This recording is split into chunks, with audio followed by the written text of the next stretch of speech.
Now we're back at day 4. Yes, I'm doing it together because I'm trying to tape them. Day 4, micro boundary day. You know what micro means? Small. Don't over-explain. Don't over-text. Don't enter old conversations. Don't re-enter in them. Boundaries retrain the nervous system. So what that means is we all have that one thing that we just cannot let go.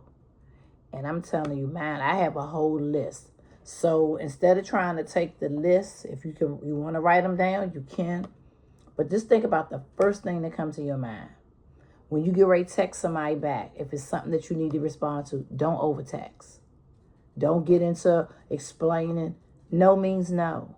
Yes means yes. I can't. Okay. You have it, as my grandson say, it's all you. So some of the things that the younger generation, they say, some of those things actually make a difference. Like, it's all you. If you say that, that's the last response. Or just say, I'm going to pray for you. I'm going to give it to God. Don't worry about it.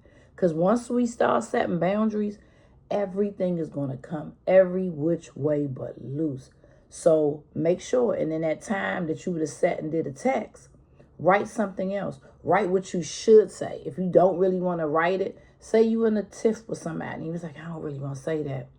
Find another response. And my biggest thing that I struggle with is when I have to go back and say something to somebody.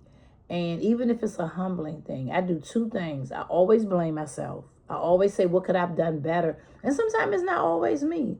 So what I have to realize is that sit back and go pray. Let me ask God, how should I handle this situation? Before you respond, you can even say, I'm going to pray about it and leave it alone. And if God tell you go back to it, go back to it. If he don't, let it go. Because sometimes I realize with me, I always over-explain.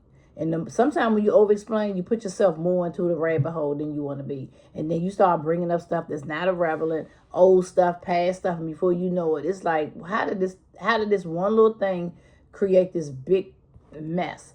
So just remember that. Don't over-explain. Don't over-text. Don't even over-voice text. Because, sometimes we can do that voice thing and get to talking in there. Before you know it, you got a whole paragraph. Because sometimes I have people text me this long, and I just say, I'm not going to read that. Because when you got to do all that, you got to pick the phone up. And we have to have an adult conversation. But I reference a lot of my pastor's teaching. And right now sometimes you just got to cut it off at the head. You got to cut it off. And cutting off is very hard. It's very painful, especially if it's a loved one and someone that you really want to keep a relationship with. Some of them we know we need to let them go. Even sometimes family. So it's hard, and I know it's difficult because trust me, I'm living through it right now with some relationships that are very close to me that I just got tired of keep coming back apologizing, and I'm still not even knowing what I'm apologizing for.